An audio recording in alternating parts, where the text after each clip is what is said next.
Week 3, Rhetoric Level.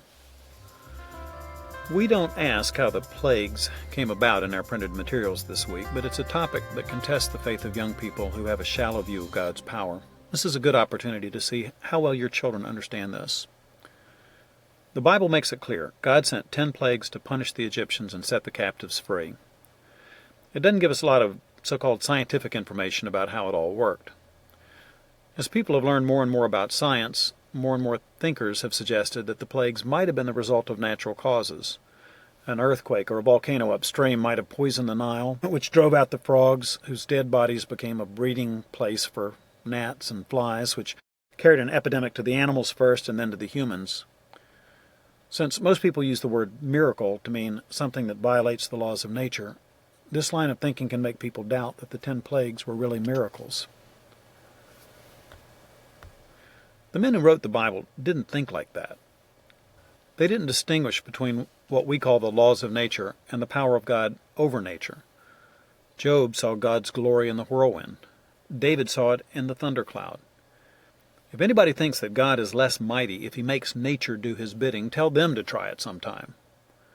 The amazing fact is a mixed multitude of around 2 million slaves left Egypt, armed only with one shepherd's staff, and they became one nation under God, a nation that has retained its identity for thousands of years. Now that's a miracle. God delivered Israel from Egypt by the 10 plagues, but he delivered them from death by the Passover. When the angel of death struck down every firstborn in Egypt, the children of Israel were saved by a sacrificed lamb and blood on the beams of their doors. Paul tells us what this means in 1 Corinthians 5. Christ, our Passover lamb, has been sacrificed. Therefore, let us keep the feast. When I was a young Christian in college, I was invited to celebrate the Passover at a Seder led by a Messianic Jew.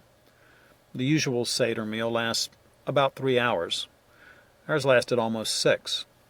Our Christian rabbi had to explain every part of the meal twice. First, he explained what the Jewish rituals meant to his Christian guests, and then he explained to all of us, Christians and Jews together, how each item pointed to Jesus.